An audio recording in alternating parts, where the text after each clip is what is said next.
You're listening to the Cantina Cast, your home for thought-provoking Star Wars talk. Join Adler and Jonesy in breaking down the latest news, trailers, movies, and of course, your favorite characters from a galaxy far, far away.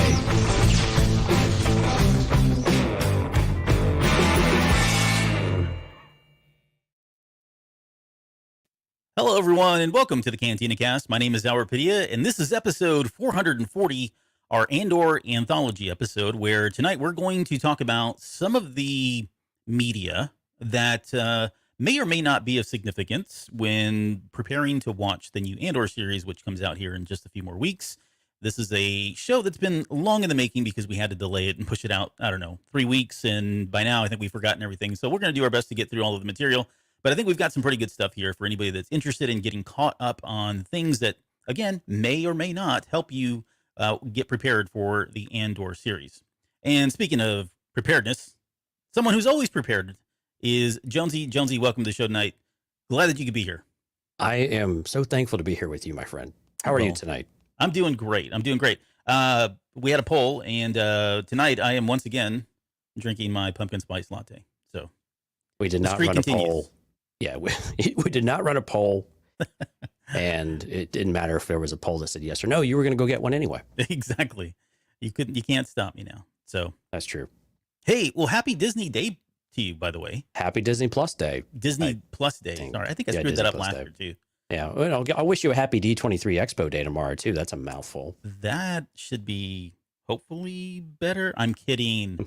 Let's start off with that. I mean, we don't really have a whole lot of news, but Disney Day Plus has come and gone. So if you did not know, today was the big hoorah. There was a number of things that were revealed and announced, but not if you were a Star Wars fan. It was kind of what we already knew. Although we got one cool thing out of it. We did get a really cool thing, and I think it was kind of we knew Andor was going to be part of this, right? Because it's coming out here in just a few weeks. And so it was cool that we got, I guess, this is the equivalent of like a sizzle reel of sorts, but we actually got a nice, few minute clip of the episode. Yeah. Pretty sweet. We're going to talk a little bit about that tonight. And as well as a really good interview with Tony Gilroy and Diego Luna. I really enjoyed, I don't get to hear Tony Gilroy speak very often. I've read interviews, but watching, man, the enthusiasm, the energy he has behind it. The passion, man. Yeah. I mean, he was all about it. It amps you up. You're like, man, yeah, let's do this.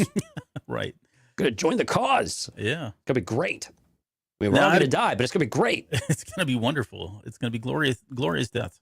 I thought the interview it had a lot of energy. Seeing Diego Luna talk about the character and the way he did, it just seems like they're so well vested in it. And if nothing else comes, I mean, I have no doubts the series is going to be successful, and I think we're going to get everything we wanted and probably more. I could be wrong, but I don't think I am.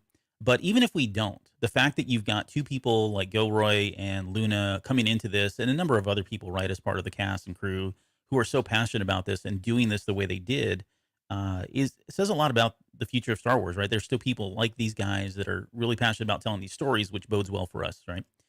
I want to ask you one thing really quickly. There was, I think it was last week, or at least since we last had a full-on episode, there was, I don't know if you call it, Tony Gilroy had made a comment, and it kind of blew up on Twitter, good or bad. I mean, it just, again, it's everybody takes their own point of view with these types of things. But he said that casting Andor was going to be a TV show for adults. And of course, the people that have always wanted, more, quote, adult content, and I don't mean like in sexual way or anything like that, but more adult-oriented content ran with that hardcore, right? They ran with it and was like, okay, this is it. There's going to be blood, violence, etc. I don't think that's what he was saying. No. And then the other people, the purists, if you will, were like, well, that's not really that goes against what, George Lucas had always said. This is why we can't have nice things. Exactly. We can't say anything nice, or can't say anything at all, because people take it different ways. But what are your thoughts about that? And how do you feel about that? I mean, the other thing that, and we don't necessarily need to make it part of the show because it's not in the show notes, and I don't want to throw you a curveball here, but Mike and I at one point several years ago got into a discussion on the show about whether or not Star Wars would ever go for older content, like more mature Star Wars really for kids, right? Yeah. So, and that's brought up a whole bunch of memories and of us going back and forth on that. But what are your thoughts on all of that? Yeah, I remember that episode. Actually, it was a pretty good one. it's more this adult theme type of thing. You know, kids, I don't know if kids would actually understand some of these things. And I think on some levels they will. But I think also it's really speaking to these generations of people. When you talk about migrants, like Diego Luna has brought up a few times, that's something that's difficult for younger kids to understand. But what I like about it is that while this is a show that appears to be geared towards adult from a comprehension in the story, it's exposing it's kid friendly enough to where it's exposing them to this different way of life, especially if you grew up, here in the US. For a vast majority of people, but not everybody, have not seen this. They just think it's a news thing. It's hard for them to equate that to reality, and to see it in Star Wars or something that they might appreciate. While I'm not assuming that's reality, but it's a certain aspect that would bring a bit more. It'll bring it a little bit closer to them. That this type of story, if they were to go talk to someone in their family, that it might be like, yeah, that those types of things actually happen. There are places in the world that have revolutions, that are in a revolution right now, that have true civil wars amongst their own people. Yeah. And so I think those are very adult themes, but I think they will continue to be presented in ways that are kid friendly or kid consumable, although they might need interpretation from adults. And so I think this is a great balance here. I think it's the adult type of story that the older generations, I think, will enjoy, and that will probably speak to a number of people who feel like this story hasn't been told from their perspective. Yeah. I think it's also a way that it's another grittier version of Star Wars, from a really fresh set of characters that we haven't seen since, in about 5 or 6 years. And then also that, just have a very different story for us to tell. And we see a very different way of life and period of time than really anything that we've seen in Star Wars in a while. Yeah, and I think the key word, the word that I locked in there at the very end was grit. And I think when we talk about Star Wars as being for older audiences, I think that's really what they're trying to go for. I still don't believe that they will ever get into like mature type stuff, content, blood, gore, violence, that sort of thing. Right. I can see both sides, and I think that was what I was arguing with Mike about. Is like at some point, and maybe it makes more sense now that they would do something like that. And I know this sounds like heresy, and people are probably shaking their heads and going, "What is he talking about?" But it's probably more possible now because Disney owns it than it did with Lucas. Because I think Lucas, again, he was a purist. He did never wanted to cross that. Now with the cell, right, and you've got things like Disney Plus, you've got opportunities to label this content as for more mature audiences and that sort of thing. I think there is an opportunity for that. And I'm not asking for, Quentin Tarantino style violence, but more mature themes, because the Empire is evil. The Siths are evil. They do Right. evil acts. And although we never see them, and I'm not saying we have to see them, but knowing that they're doing them and having people talk about them and exposing people to that, I think is enough to kind of, draw that line between what is a kid's show versus what's an adult show. And I think that's really, at the end of the day, what Gilroy was really kind of alluding to was just that grittier piece, right? The Cassian Andor scene in Rogue One, when he shoots the other agent or whatever his name is, that was shocking for all of us as Right. Star Wars fans, right? Because we'd never seen anything like it. We talked about this, right? It was so, everything seemed so pure, so innocent. They were the good guys, and here was the dirtier, darker side of the rebellion.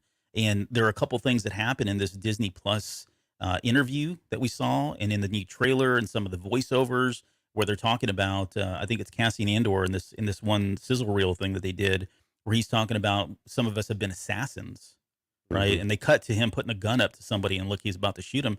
He probably does, knowing Cassian Andor.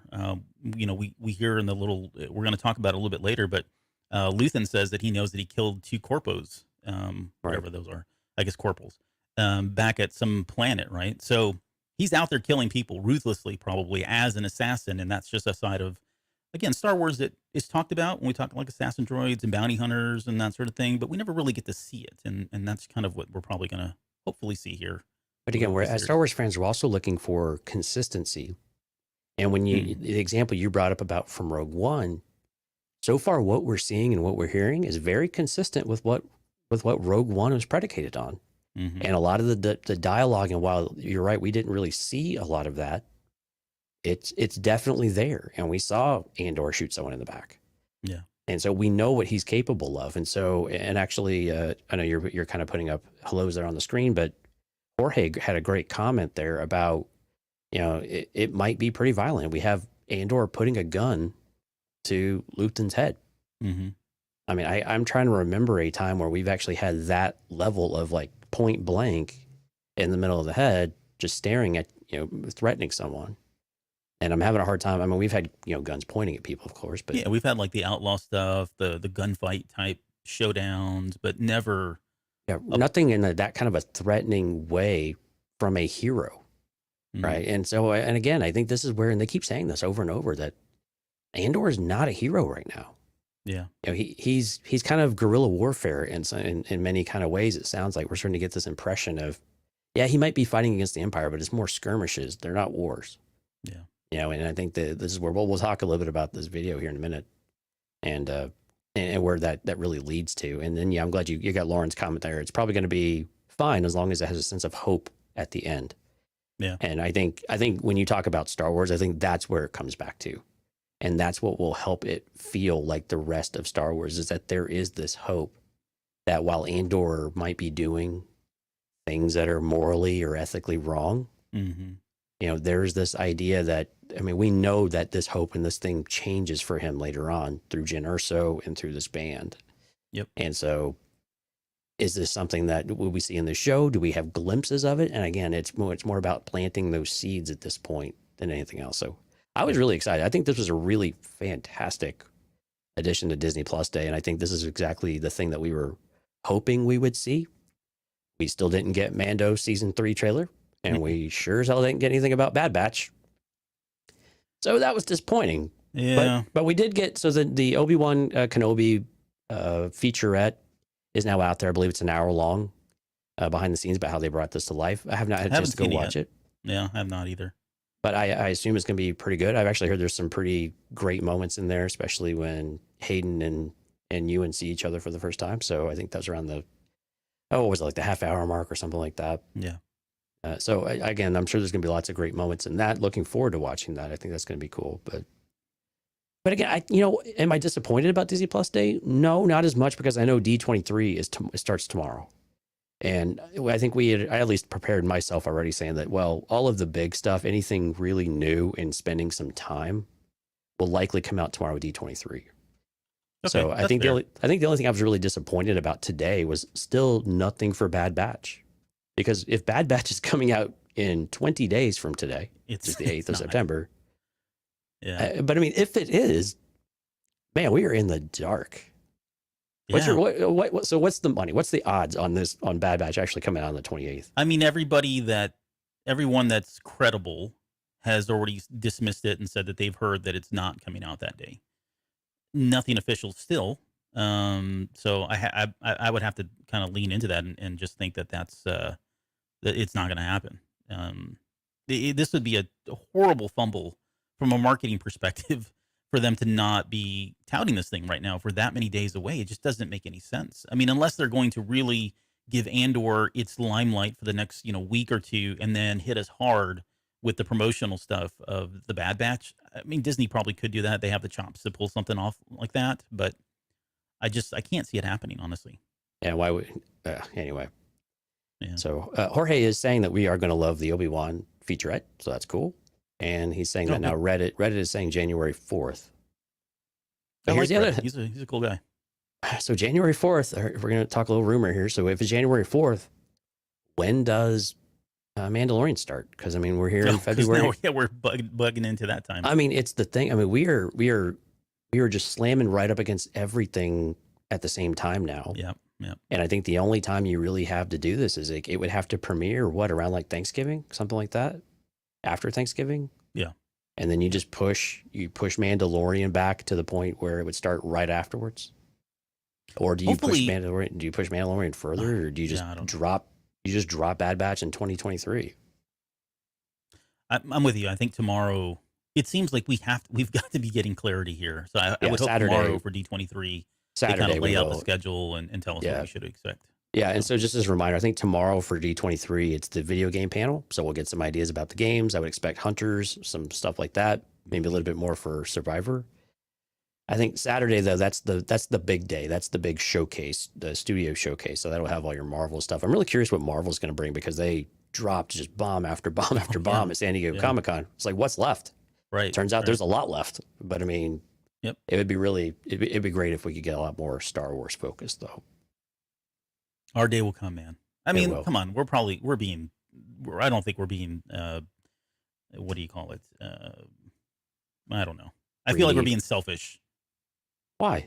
Well, because we've got plenty of Star Wars. Yeah, we just want to know when something's going to be out. I want to know when I can get the rest of my Star Wars. Is that so wrong?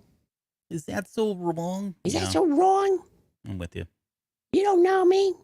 All right, so hey, but we should probably start getting into the show here. We're 15 minutes in. Before we Hey, do more impersonations. Real quick from the Cantina Cam, I mentioned this on the, like how I said that, Cantina Cam. Cantina Cam. I like it. Let's get That's right. that trademarked. I just thought about that right now. So I mentioned that I was starting to get some cool stuff in, and this was an unexpected surprise today or yesterday.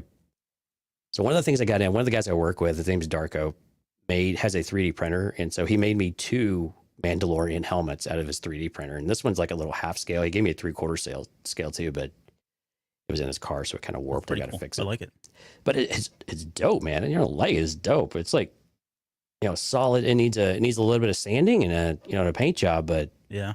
I mean, it's like Grogu style or Grogu size. It really is. It's like almost like if you've collected or seen the the little miniature football helmets and baseball helmets that they sell for collectors. It's about like that size. Nice.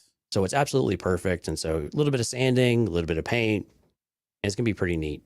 So you're gonna take this on as a project yourself? I just thought about something. Well, maybe I'm not much of a project person. I just thought about something though. Okay. You have a cat named Sabine.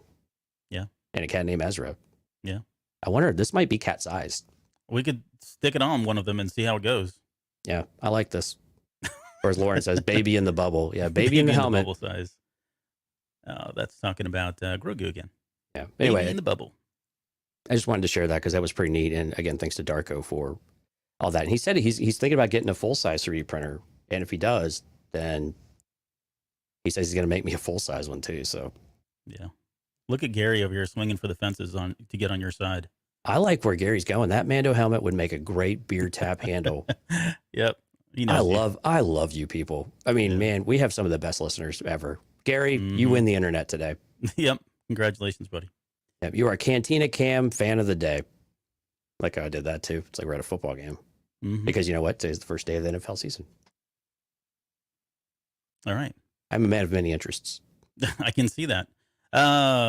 What's going on in Patreon? Let's talk about that before we get into the show here. Yeah, Patreon. Hey, big welcome. We did this on the Patreon show on Tuesday, but welcome back, or welcome to Dale, longtime listener, joined the Green Milk tier this past week. Huge thanks to Dale. We're glad you're with us. Longtime listener, one of our favorite folks. So huge thank you to you. Of course, now part of the tribe members, Mike, Kathy, my notes are in the way, Rob, Lauren, Dante, Risk, and Justin. Thanks for being a part of that. And then, of course, the Rod tier. And actually, Rod messaged and said, I love it that you guys call the Rod tier. I get such a kick and a giggle out of it. So it's the Delusions of Grandeur tier, but code name Rod tier. Is great. And it's only until the next person signs up for that tier, and then it's that person's tier. So I'm just saying, if you guys want your name called out and, and have something assigned to you. Yeah, have something assigned to you, then now get on now that. Rod's going to decrease his amount. That's fine. I would too, honestly. That's kind of a jerk move on my part. Right. So we've got next Tuesday on September 13th, we have the top 3 deaths in Star Wars. This is where we are inviting our Patreon members onto the show. And so if you're interested in that, please do reach out to me either on Patreon or Discord, cantinacast.com/Discord. And then the big one though, next Thursday, September 15th, we have our listener Q&A, which is always one of our favorite shows. cantinacast.com/question. Real easy form. You can fill it out more than one time if you have more than one question. You can put their feedback. As Albert so astutely pointed out on Tuesday, please make it Star Wars related. I don't know why he feels it necessary to point that out, but I want to make sure we support one another. We are a team. So we do this together. We're a team. Please make it Star Wars related or Star Wars adjacent. Star Wars adjacent, yeah. Anyway, get us your questions. We need more, and those are always fun. So you can hit us with anything. And I'll hit some more stuff out on social media starting this weekend, as well as we get into next week. Hit it really hard. So please, if you're listening, if you're within the sound of my voice, please go to cantinacast.com/question. Cool. And I've got And it up that's it. and it's going away. Okay. Let's talk about all the stuff that we think may or may not be related to Cassian Andor, or things that maybe you should prepare for by watching, reading, viewing, listening, whatever you do. Let's start with what we've been talking about, which is the Andor. What was it called? It was called a Disney Plus Day Special Look, was the full title of that.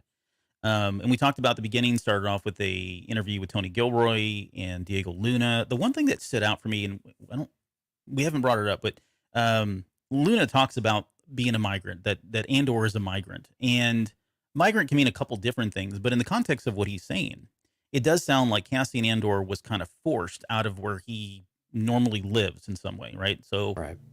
From here on, by the way, there's going to be a lot of speculation, and we are going to talk about this stuff. So if you're trying to go in pure, there may be spoilers, but it's only spoilers for stuff that's been released, right? We don't do spoilers for stuff that has never been shown or approved by Disney. So with that said, for me, when I hear that that he's become a migrant, that he was forced into that, so it sounds like his family has been displaced in some way, or worse, maybe he's captured for some reason and brought in to do labor of some sort. But the one thing that stuck with me was that he said he was forced away from where he belongs. It takes him many years in his life to find something to fight for, even if it's an idea. And we've talked about terrorism on this show before. I think it was part of the Rogue One discussions at one point. But just from time to time, yeah. yeah, or we talked about, I think, in Saw Gerrera, and we're going to talk probably a lot about Saw Gerrera here.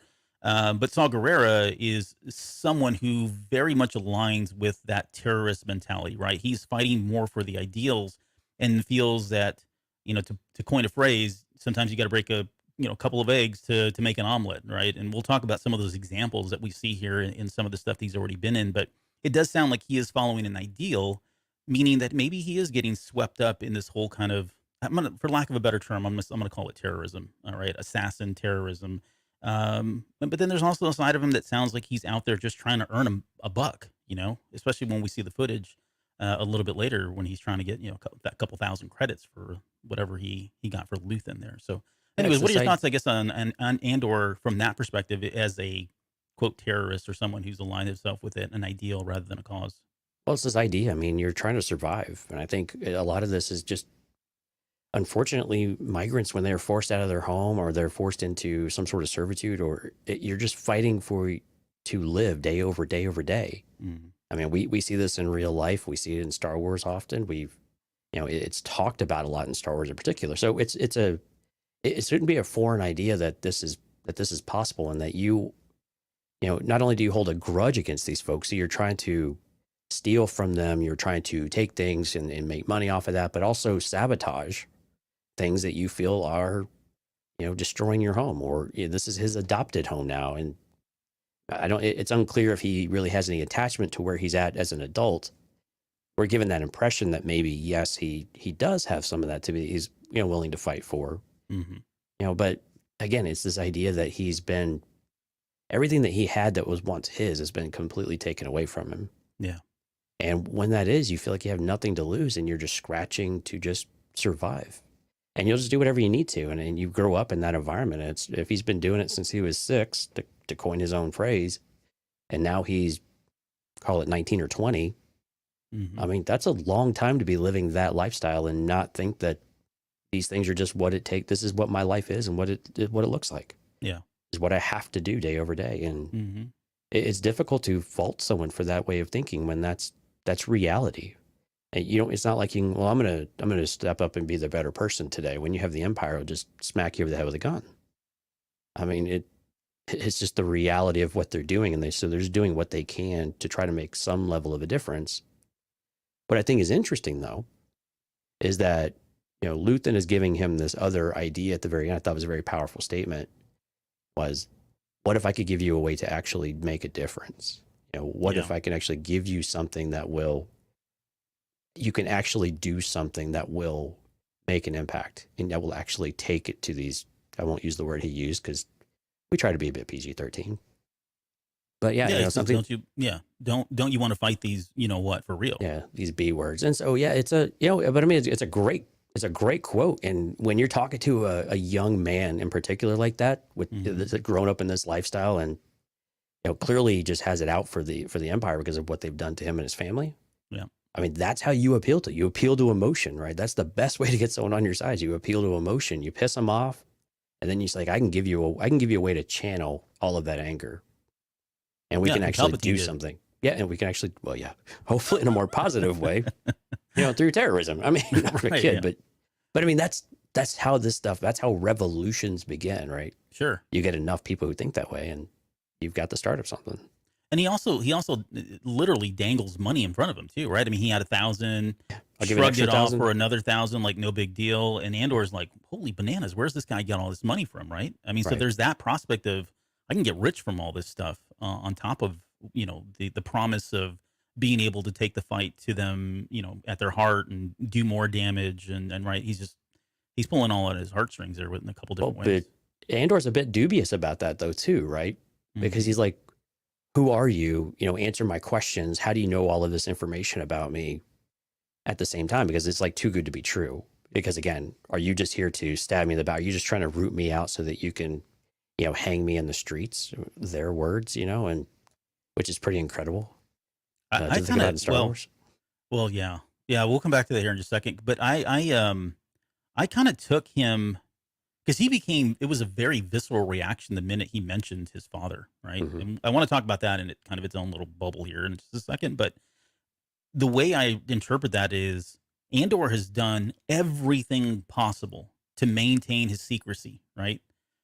He's covered his tracks many times over. He's probably killed loose lips, if you will, at times to make sure that information didn't get out. And somehow Luthen knows, and I think that to me really it shook him. Right, and that's why he has that reaction that he does, and walks up to him and puts the gun up to his head because how could this guy even know who I am when I've been literally working and living in the shadows for so long, and yet he knows some very specific details. There's something about that that's very intriguing for me about from And he has Luthen's money, perspective. right? Yeah, And he he's has got money. Clearly, he's an Um, Imperial, right? well, maybe. But I mean, that's the Yeah, first yeah. thing in his head. He's Yeah, thinking, exactly, right. Yeah, he's probably going off of the extreme that this person's, not who he says he is, and he's ready to go ahead and put this guy down as he probably has other folks that got too close to him. Um, so before I want to come back to that here in a second, but the other two things that stood out from that interview were they mentioned that the rebellion is popping up everywhere. So this is something I really want to see. I mean, if you look at broadly and holistically all of the Star Wars content that we've got up until now, that kind of that kind of frames what we think is the rebellion. Everything from the Cloud Riders, maybe all the way up until Rebels, when we finally get to that episode in season 3 where Mon Mothma calls everybody literally together to start the rebellion. We hear about it a lot, and Mhm. we've seen little bits and pieces of it, but we've never really seen just how many sects are out there, how many of these little pop-up rebellions have started. And there's something pretty, for me personally, there's something fascinating about getting the opportunity to see that. And when I look at the cast, and I may be overthinking this, but when I look at the trailer and some of the footage, there's so many different people they keep focusing on. And I'm just wondering if we're going to get kind of like, a couple different stories, and eventually they're going to just kind of come together and form their own little mini kind of rebellion cell. Kind of like Rogue One with Yeah, kind of like Sheridan Rogue One. Bays and yeah. Yep. Which I think would be really interesting to see, because I think with every one of these groups, they bring something different to the table. They may have different ideals, they may have different wants and needs, but at the end of the day, I think they all kind of serve. They're all kind of serving that same purpose, that unified in whatever it takes to bring down the rebellion. And they'll go to great different lengths and all that, right? Of course, which I think is that part is the really intriguing piece to me. So I really enjoyed that they said that. I love that he said that the characters had purpose, Yeah. which is very important. But the one thing that I've seen most people talk about so far online is the fact that they filmed this with an actual like orchestra on Oh set. man, you stole it from me. What? I couldn't believe it. Yeah, they actually had music on set. Yeah. And they showed the lady. I mean, they showed the little flute lady playing there at one point. But Yeah, the flautist, they had a French horn. Right? the flautist. Okay, yeah, Yeah, fine. flautist. Yeah. Fancy guy. Flute lady was much more proper in my head. But yeah, the flautist. Isn't that no, it's flauta. But a flautist. was I'm just actually, saying. so they have people on set playing this music, and like, we just came off the Light and Magic episode, right? And we were talking about how Kathleen Kennedy had said that they were trying to bring, some of the post editing stuff into the actual principal photography, right? When it's actually happening in real, like, can you get any more surreal or more submersive than actually having the music play in the background from real people getting you emotionally like stirred up? And I wonder like what that's going to do for some of the performances from these guys. I think it's going to do wonders, honestly. You literally walk into your theme music. Yeah, right. I mean, Yeah. I was Yeah. blown away. When I saw that, I was like, you're kidding me, right? Like these guys are serious. I mean, and I was looking at the footage. I was also, kind of looking for, maybe where the volume may have been used or not. And I kind of talked about this before. I'm still Yeah. convinced the volume is still being used in here somewhere. Well, and you wouldn't know it now because what we found out, I'm like, ooh, that's the volume. It's got to be now because it looks too real.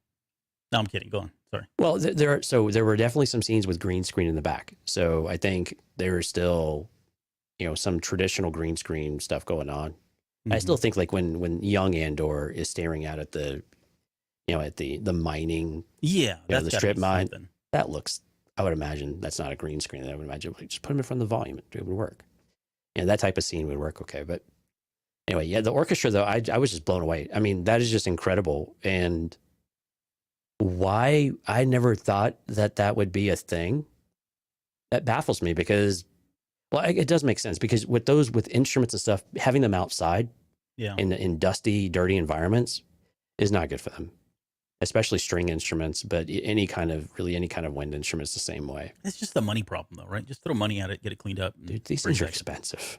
As someone who owns a very expensive string instrument, it is, yes, no, you don't do that. Okay. You don't have All them outside very long and that stuff in the sand. Because sand, it gets everywhere. Oh my gosh, stop it. And as in Brotherhood, we know it gets in all the joints and stuff now too. So Hey, we're going to talk about one of the Rebels episodes tonight, and that line is in there talking about sand. It's Sabine who says it of all people, but sorry. oh, lovely. That's going to be a 45-minute dissection.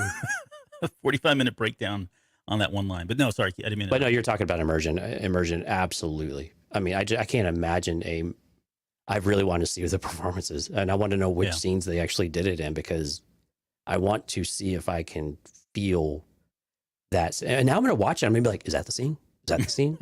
Is that the one? This is pretty powerful. That's pretty good. Is this the one? Mhm. And so, damn it, Disney. Yeah, no, it's going to be great. So, okay, so let's talk about the footage real quick. I think we've pretty much covered everything that I at least had in my show notes, except for the big one, which is they hung his father, right? Just to kind of, we've been talking about, when we were talking about kind of speculating how did Andor get pulled into this, and I think we had theorized that there probably was something that was done to his family members because it felt so personal, right? And we were only going, this is even before we had seen the trailer. We were going solely off of his performance in Rogue One. And how do you get a 6-year-old embedded in something like this, right? Entrenched in something like this, an ideal of sorts. And usually there's some kind of trauma that's involved. It usually involves some, parental figure or a brother or sister. And it sounds like this might have been that catalyst, right? Or that kind of turning point for him. If they, if one, yes, he got forced into being somewhere where he's not, but then on top of that, he was witnessing his father being hung. That's probably enough motivation for somebody to really go, you know what, I'm going to get back at them in any way possible I can. And to point it out, it's very similar almost to like the Saul Guerrero story in that, what was his purpose? What was driving Saul Guerrero? Saul Guerrero was 100%, he is 100% driven by getting revenge for, let's just call it what it is, right? It's just literally revenge for what they did to steal his sister. So same kind of parallel going on here where Andor is out there for revenge, essentially, after what happened to his father. Maybe there's more to it, but what did you think about that? Yeah, I mean, the part I really like about it is it really feeds into what Luthen is trying to advertise to Andor there at the end of it too, of like you can actually stop fighting these little fights and actually fight a war, and do something. And again, when you think about the emotional toll this takes, if you're trying to chip away, it doesn't really feel like you are making any progress. I mean, yeah, he probably feels good about himself in some smaller ways, but they're losing. I mean, every day the grip is tighter, right? And so Mhm.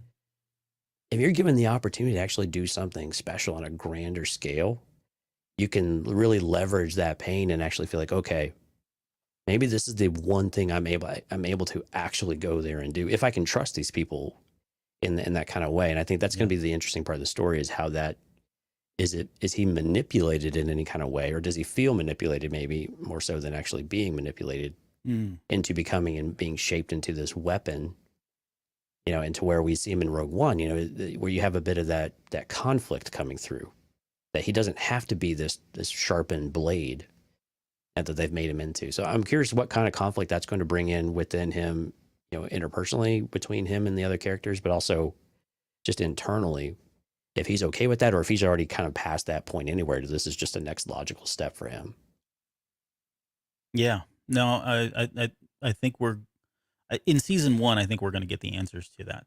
I mean, that's probably what all season 1 is. Yeah, Yeah. yeah, exactly. Yeah, yeah. Because season 2, I think we've got some. I don't know. We'll talk about it on this show, but we've kind of shared some thoughts and theories around what season 2 would look like. Right. Okay, so there was one other thing that came out today, and this is so brief. If you've not had a chance to go see it, Good Morning America had, I want to say it was like 20 seconds, 30 seconds of footage that we've not seen before. Okay. And it's essentially Cassian Andor. He's being approached by these two people. One's an alien, huge alien, looks really cool. I think his name was Fletch or something, or Fetch or something like that. I couldn't catch the name, and there was no subtitles on it, but he's basically being. It sounds like he owes money to somebody, and these were the two guys that came to collect on that money. And Andor knows the big bulky guy who seems kind of like a really dummy, meathead looking creature, which is kind of funny in itself. But that was really it. There was nothing more to it. I don't know if they were trying to show that just to kind of have an exclusive of some sort, but we have no context whatsoever. That was the really weird thing about this clip. It's like, okay, cool. Like it doesn't even, you can't even get how this fits into the story at all. So I don't know. It's, It's almost like a late night interview where they show you 30 seconds of a film. You're like, okay, what? what were we just, they shape it up for you and it really didn't help at all. Well, You're yeah. like, okay, Well, still even lost. then, like when you're watching like a late night show, they'll set it up, right? Oh, okay. This is in this scene. I'm doing this, blah, blah, whatever, whatever. And then they play the clip. That makes a lot of sense. Right. They did nothing. The guy was holding a cupcake. They cut over to the clip. They came back. He's still holding the cupcake, and they promoted that Andor was coming, in a few more weeks or whatever. And that was all. Those were vital, important pieces of information you just share with us that Yes. we cut from and then back to the cupcake. someone holding a cupcake. Yes. I like cupcakes. It made an impression on me. I don't know what to say. So which was more appealing to you, the 20 seconds or the cupcakes? The cupcake. No, that creature is the most appealing thing. Honestly, it looks great. I can't tell if it's special effects or practical effects, but I can tell you when you look at Diego Luna and he's looking up at this thing, sometimes it always looks a little weird, right? Because they're supposed to make eye contact. Yeah, the angles are never quite The right. angles are sometimes off. It was really exposed in the Phantom Menace, the Phantom Menace, but that's not a critique because they were pioneering that stuff right at the time. But now it's like sometimes you still see it where they're kind of looking, but their eyes are over here. But no, this was spot on. It looked like he was looking at whatever this thing was in its full. Not only the eye contact. I know I'm getting way too. I said I wouldn't do this, but not only the eye contact, but like the depth, I guess, or the girth of the character. Sometimes they don't take that into account, and they're only focused on a single dot, and it exposes itself sometimes. I didn't see that in here. So there you go. There's your 60-second analysis on that one thing. All right. That I said I wouldn't do. Okay. Does this guy know how to party or what? All right. So that's it for Disney Day. Let's talk about Disney Plus Day. Whatever. Disney. It's whatever. It's Disney Plus Day. You're right. It's Disney Plus Day. And that's the Good Morning America stuff. It's something. It's something. Okay. Let's talk about some of the things that we have watched recently to get ourselves prepared for Rogue One. And I think everything on our list was pretty good. Like not to pat ourselves on the back, but it's kind of it's almost a no-brainer, but unless you're going out there and looking for it, then, you may not think of it. So hopefully if you guys want to go out and watch this stuff, feel free to do so. I think it's worth the experience, and there's some really good stuff that you can revisit as part of this. If you don't, then we're here to kind of tell you why and what you could, what you missed if you didn't see it or you don't want to see it. So maybe Yeah, it helps frame some stuff in Andor. I'm kind of curious about your approach. So when I went into this, I'm like, okay, what are the things that, if I wanted to know like where we were at in this time with some of the characters we know, Yeah. I kind of boiled it down to just a few to make it kind of palatable. It was, Saw Gerrera, Yep. because we don't really know anything about Andor at this moment in time. So I kind of set Andor aside, but Saw Gerrera, we know is going to be a big character. Yep. We know Mon Mothma is going to be a big character. Mm-hmm. I had a really hard time thinking about anybody else, but the things that I did want to go and revisit are where's the rebellion at, and then where is the Empire at? Because I think those are almost characters of their own accord, because they're these embodiments of the overall struggle. And like you were saying, if there are pockets forming all over the place, it's important to know where the rebellion is at in this moment in time and how it compares with the things that may have come a little before and after, where we're at in this timeline. So Yeah. those were the things I kind of focused on. Was it similar for you? Or did you have something else that you had worked into it? Exactly the same things. And again, I guess that's why I said it's kind of a no-brainer. It's kind of a short list. It is the Saw Gerreras, it is the Mon Mothmas, it is the Rebellion, it's the Empire. There were a couple things in here that one thing in particular that I would add to it, but I think it's going to be more for season 2 is Galen Erso. Yeah. And I'll get to that in a little bit when we talk about Rebel Rising and Catalyst, mostly Catalyst. It's really not even Rebel Rising because he's not even in that. But, he is at the very beginning, but that's another story. But Catalyst is really focused on Galen Erso, and there's some really good stuff in there. Should they get into that in season 2, where I was kind of theorizing that, well, no, I'll save it. Because I don't even know if I've actually talked about this theory on the show. So I'll save that. And we'll come back to it in a little bit. But Galen Erso would be the only one I would add in there as well. Yeah, good point. So why don't we start with the Clone Wars? And I'll let you take this first one because this was a total of 4 episodes? The Onderon arc. Yeah. The Onderon arc. So kind of give a quick summary of what it is and then what stood out for you. Yeah, I mean, this is our introduction to Saw Gerrera and where Saw comes from and why Saw, you start to see why he is the way that he is and his attitude in really, I mean, this just grounds you in who Saw Gerrera is. I mean, when they introduce him, the Separatists are trying to take over. They've kind of taken over their planet, their city. They want to fight back. And so they're getting this training from the Republic, from Anakin and from Ahsoka. So it was really a really important arc for Ahsoka as well. Yeah. And also from Rex. And so, but of course, Saw and his sister, Steela, right? I think it's her name, Steela Gerrera. Yeah. Mm-hmm. So Steela is really she's the one with the brains. Saw's the one with the muscle and the arrogance and the fortitude to go and push forward and just kind of do whatever it takes. So an interesting dichotomy between the two of them, which I think is going to play into Saw and Mon Mothma's relationship. And so I'm really curious how Luthen works in all of this too, because Luthen kind of to me feels like he might be in the middle somewhere.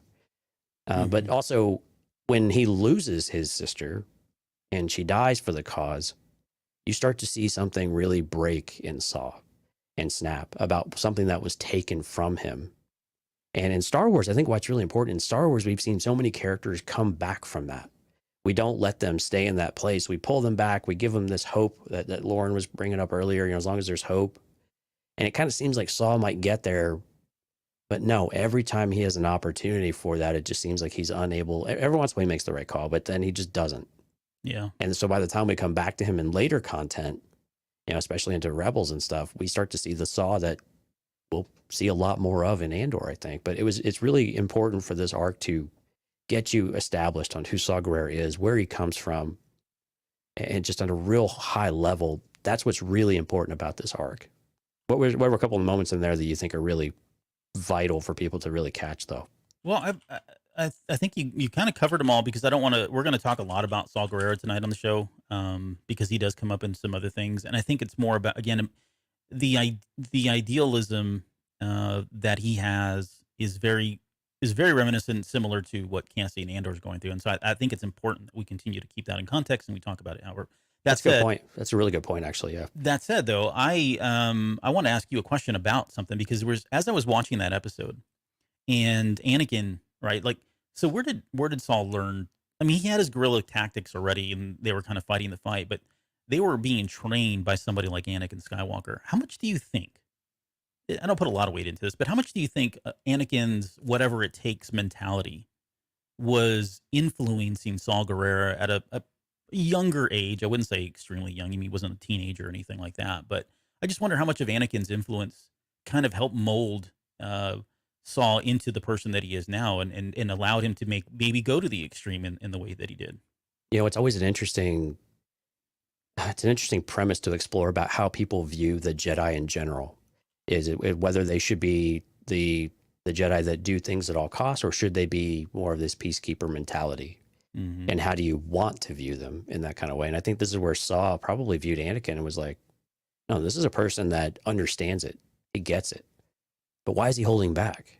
Yeah. And I think it's one of those, like, and again, I don't know that we really get a great idea of Saw's perspective on the Jedi. I'm trying to remember if we get any of that in Rebels, like after the fact. And we probably do, and he probably smudges them a little bit, but I still, it's actually the opposite. But I want to say that 'cause it's Okay. actually a cute moment that we'll talk about here. Okay, yeah, and again, I can't remember all the details on some of this, but yeah, I think again, it's sometimes it's like, okay, well, that's this model right here, but I think he also, when he was witnessing the Republic, they were training him, they were always holding back. They always wanted to play fair.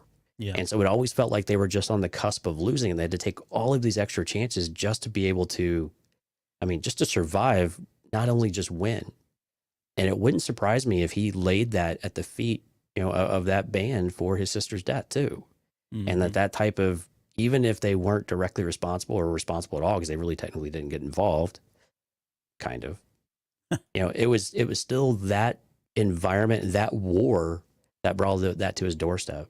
And so hanging on all of them, and then they're not willing to do what it takes to win. They won't even fight, at least officially. It's just cowardice. And so I think you do get that ingrained in his head of like, no one else is going to do this. I got to do it myself. Yeah. And if they're not going to do what it takes, there's no one else to do it. I have to protect my own. Mm-hmm. He's not necessarily doing it for himself. He's doing it for the people around him too, in his own kind of way. It is a very good comparison though, with the way that Anakin works. It's very self-serving, Exactly. but when it's necessary, he protects those closest to him and around him, because he really does care. But at the end of the day, it's still kind of about himself in a lot of ways. Yeah. And there's when we get to the Rebels episode, I actually wrote down what he says about that very thing. So I'm glad you brought that up, because Right. It's a little skewed, of course, because of just who Saul Guerrero is, right? Yeah. The lens that he's looking through all of this is kind of whacked in a For lot a of sane ways. person, it's difficult to kind of comprehend sometimes. Yeah. Yep.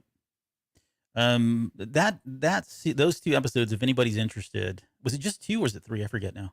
I think it was either Was 3 it or 4? 4. Yeah, I Oh think my it was gosh, 4. that's right. Usually, I just thought about that. yeah, usually Clone Wars episodes or arcs were in 4. So that's in season 5. The first one's called A War on Two Fronts. Right. And then Front Runners, the Soft War, and then Tipping Points. So it's a good arc. I really enjoyed it. I definitely was. recommend it. Especially if, now it's interesting too, if anybody doesn't know, what's his face doesn't voice Saul Guerrero in those episodes. This was Forrest Whitaker. Yeah, it's Forrest Whitaker. This is pre Rogue One, so it was a different actor. But and I think his eye color changed as well. Mhm. I think that was a big deal when Rogue One came out. We were talking about the eye color changing, like how dare they change Saul Guerrero's eye color. But, little did you know all the change you were going to have to be prepared for. Right, that was just the tip of that iceberg or asteroid, Right. whatever it was. Okay, so check those out. I think it's important in the context of where Saul Guerrero is, like, kind of is birthed and where it starts. And we don't really see a lot of him beyond that. Not like visually, at least on screen, we don't get a lot of him until we get to Star Wars Rebels. And we'll kind of cover that here in just a little bit. But you wonder about like the rebellion. And again, if we kind of pull this back over to the rebellion side of things and where they're at, it's moments like these small factions that learn these types of tactics that are what making the rebellion get a bit of a name for itself too, about how they've been somewhat effective in dinging the Empire here and there and being somewhat of a nuisance at some point, but how they have to mature away from those types of tactics because those types of that's a war of attrition. Yeah. It's not a strategy for success. It is just who is going to outlast the other. The other person. And it's at that point, it's usually a numbers game. I mean, the Texans fought valiantly at the Alamo, but it was still a numbers game at the end of the day. You know, Texas You're history, such folks. a Texan. You're Well, such a Texan. but it's true. I mean, they were inside of Garrison, but still, 200 against thousands. Yep. Probably millions if you listen to a Texan. Man, they Oh, millions of soldiers out There there. weren't that many. Lasted 2 years on the front. Okay. All right, Davy Crockett, settle down there. Okay. Next up, let's talk about the Revenge of the Sith deleted scenes.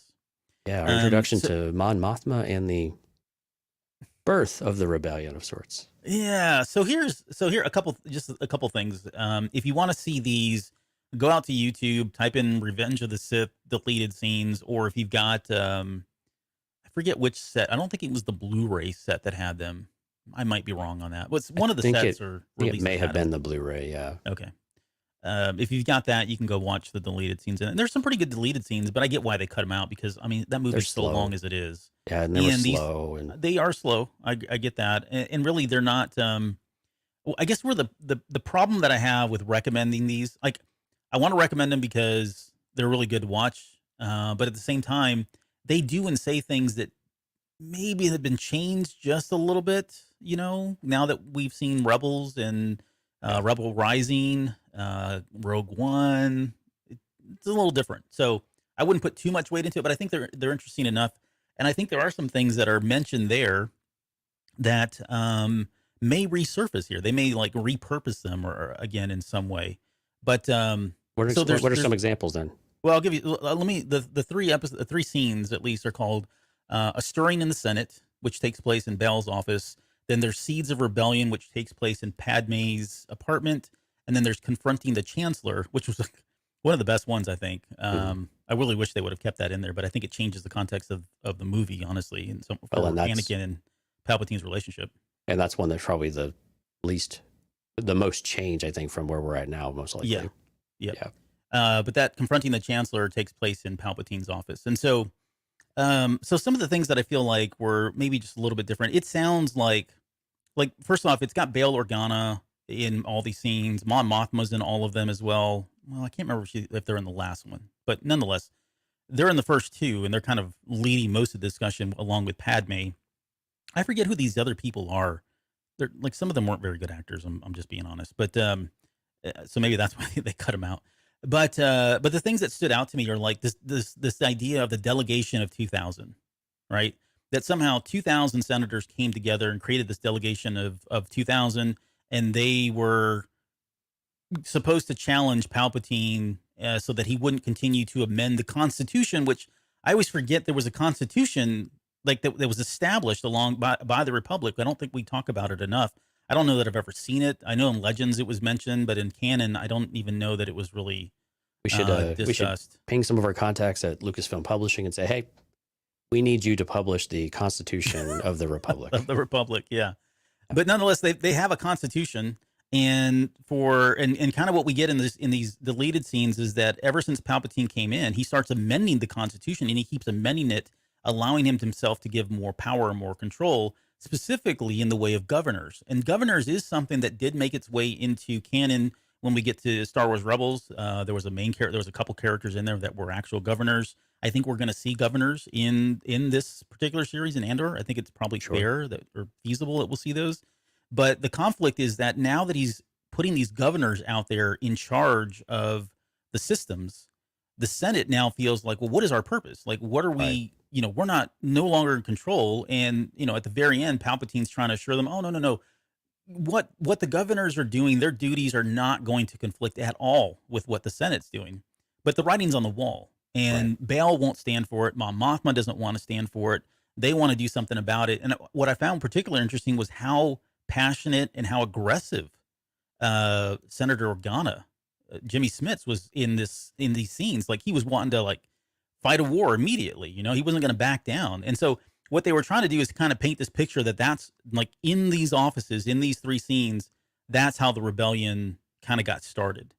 And now we know it's much more than that, which we'll get to here in a little bit. But what are your thoughts, I guess, on these three scenes and what stood out for you? Yeah, I think it was a lot of the same thing. It was mostly this idea that there was contention. Now, I think the thing that doesn't work so much today, and why I think if you were to watch them in preparation for Andor, is you have to take it with a bit of grain of salt, was that was very early days, and it seemed like it took much longer to really get any kind of broad support for it that weren't very localized, right? Yep. Now, granted, some good ideas that have a lot of passion up front, the reality of that, falls apart very, very fast too, because especially in this changing, and the Emperor was changing things so quickly and so often. And quite honestly, we know that while he wanted to rather control the Senate rather than off, the ones that didn't, abide, he wasn't above assassinating those that he thought were actual, credible threats, or some that weren't important enough that could go have an accident. Mm-hmm. He also didn't want to draw any attention to himself, so he's not stupid in that regard. Right. But I think so. These scenes, while I think they're important from an idea of who are these characters and why, did they feel this way right after the Republic fell, and where are they coming from, and where are their passions, and what are their motivations at that moment? I think they're interesting to keep in context and perspective, but not put too much weight on them, because they have changed so much in canon over the last, 15 years now, 20 years since Revenge of the Sith almost. Yeah. 2003?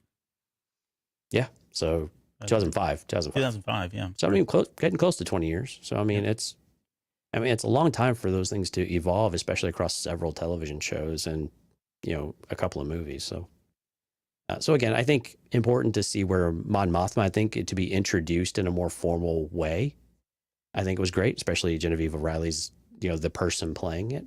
Oh, good point. Yeah.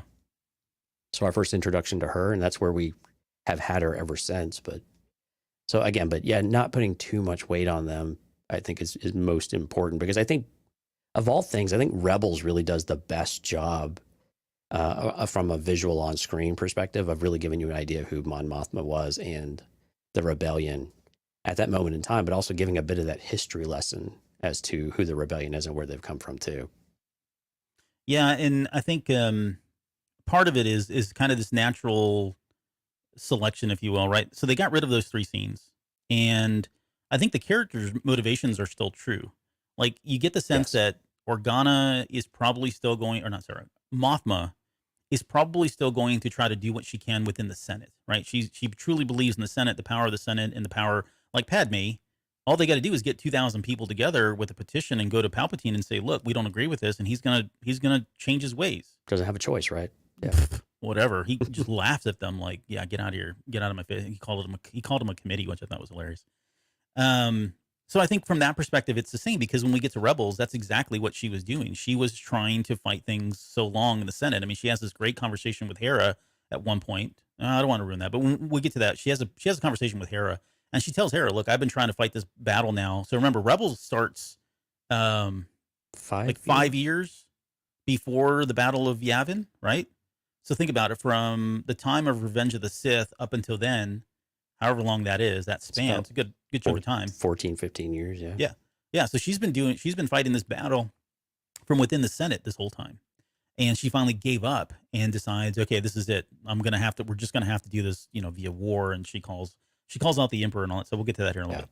So the point is, they expanded that because I think it gave them some runway to actually tell more stories in Rebels about what this looked like and all that stuff. So from that perspective, I think it makes sense. I think they're still aligned in terms of what they want, but you're right. It doesn't really align with exactly where we are today. I do like that they've kept true to those characters, and even Bale, is willing to go that route too, but he's also willing to work on the side. Yeah. A little bit too. I mean, Padme was kind of that way to an extent, but it's interesting when you even bring it to Leia, right? Leia, I think for all intents and purposes, was kind of trying to, well, no, she was probably following more of her dad's footsteps than Mon Mothma. Their relationship's always been interesting, but anyway, it's not really about Leia right now, but yeah. Anyway, that's Revenge of the Sith. Okay. No, that's good. I want to talk quickly about Rebel Rising. Yeah. I don't think we've ever covered this book. I don't remember if we did. No, we haven't. We did. Well, not me. No, no. I think it might have been Mike. Maybe Mike. Yeah. I don't know. It's been a while, man. But first off, as an aside, I forgot that Beth Rivas is the writer for Mhm. Rebel Rising. And so now I've got a totally different outlook on The Princess and the Scoundrel, because I was like, I'll get to that when I get to it. Wasn't really excited about it, but I actually really enjoyed Rebel Rising a lot. Like I know I talk about that book quite a bit, but it is such a good book.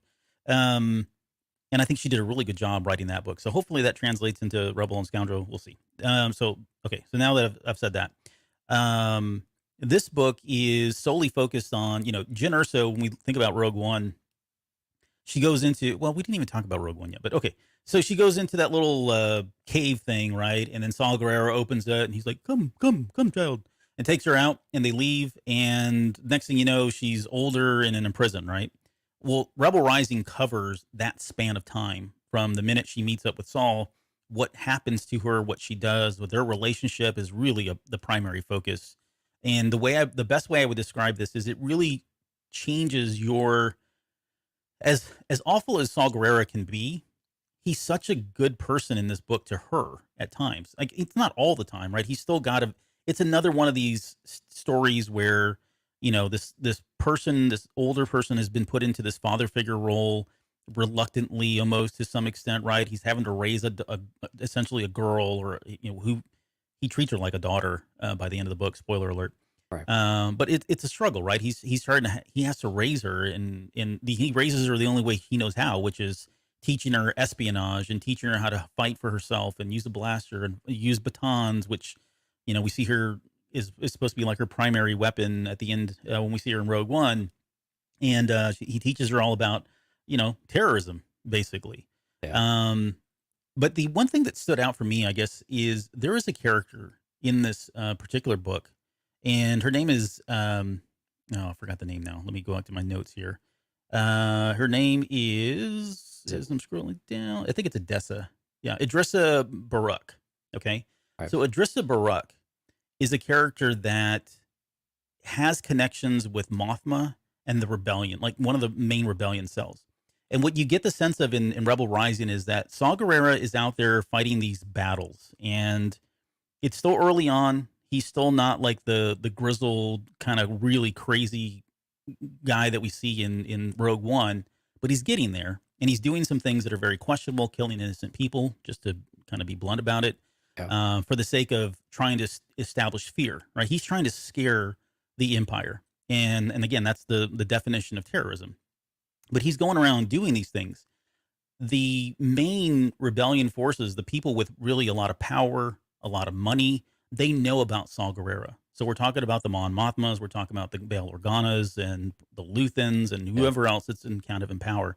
So they're all well aware of what Saw Gerrera is doing. What I found interesting, though, from this is that this character, going back to her, Idrissa Barak, she has contacts with the Mon Mothmas and the Bail Organas, but she's almost like a liaison to Saw Gerrera. So she goes back and forth.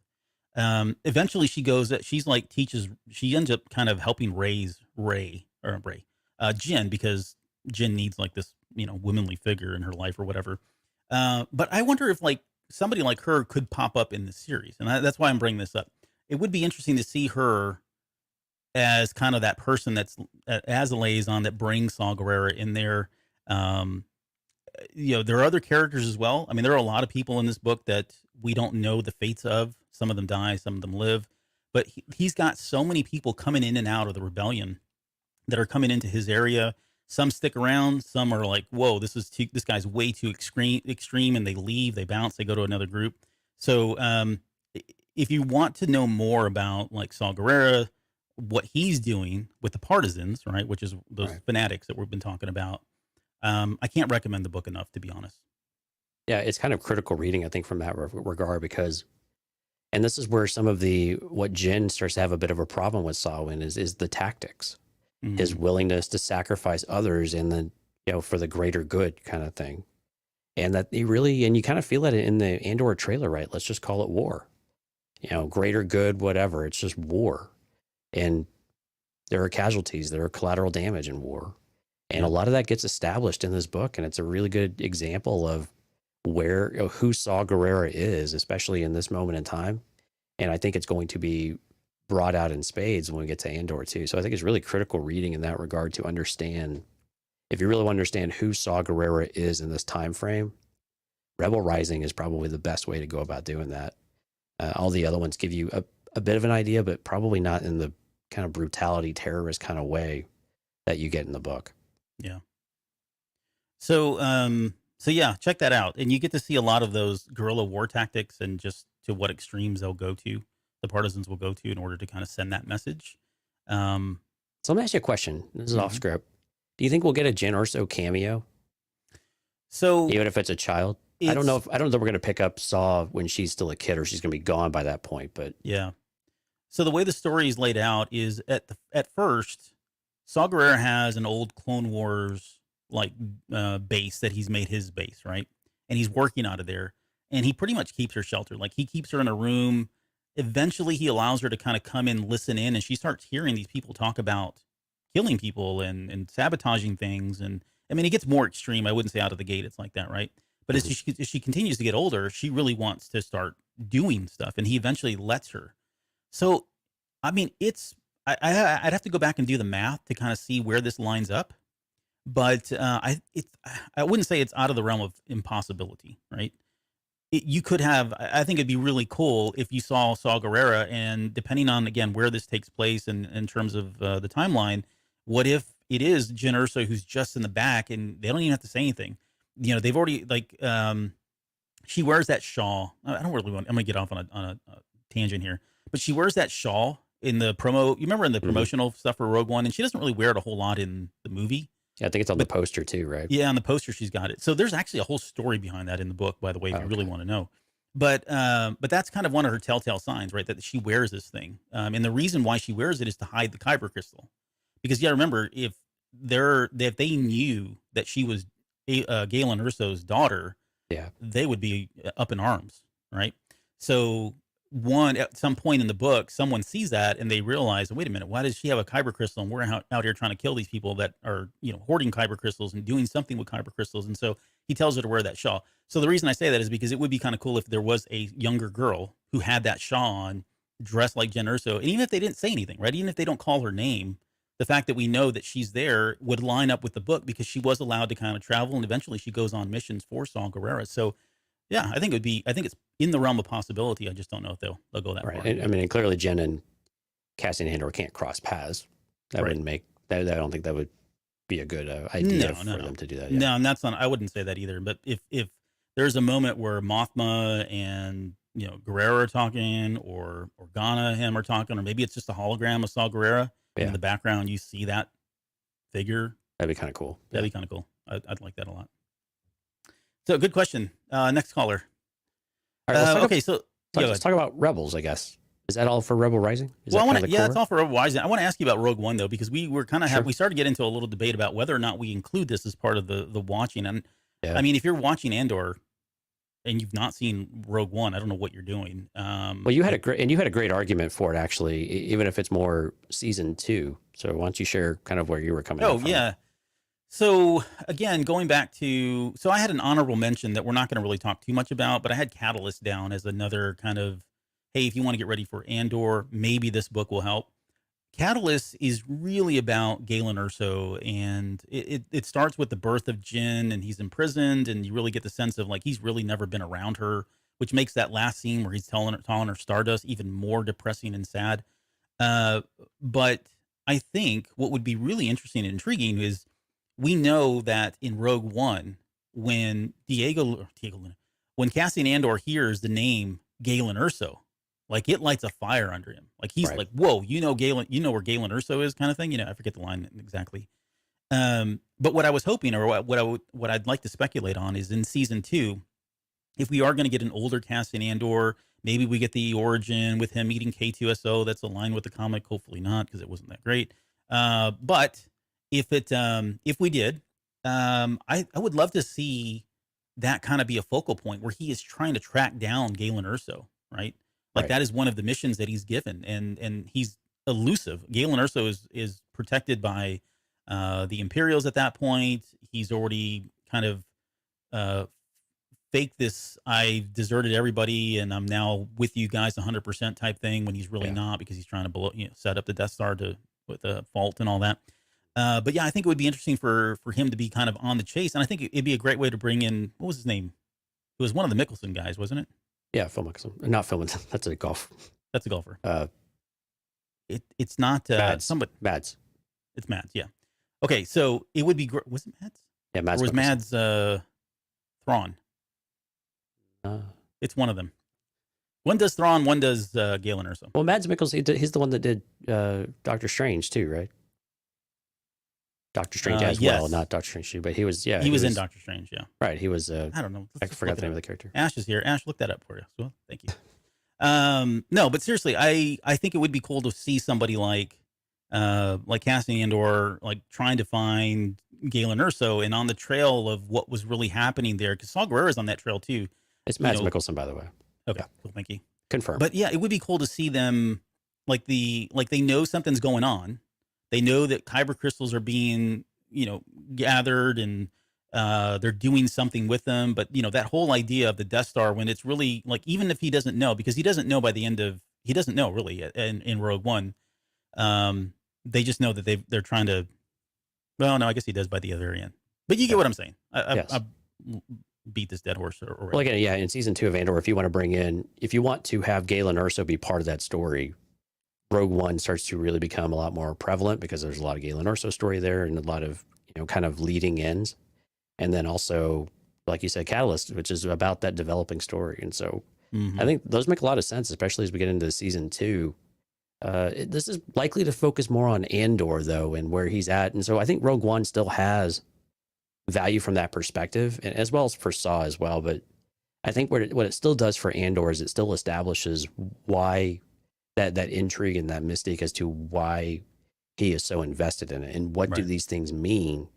So they kind of whet your appetite a bit to say, okay, why do I care about this character? What are the things that make him interesting?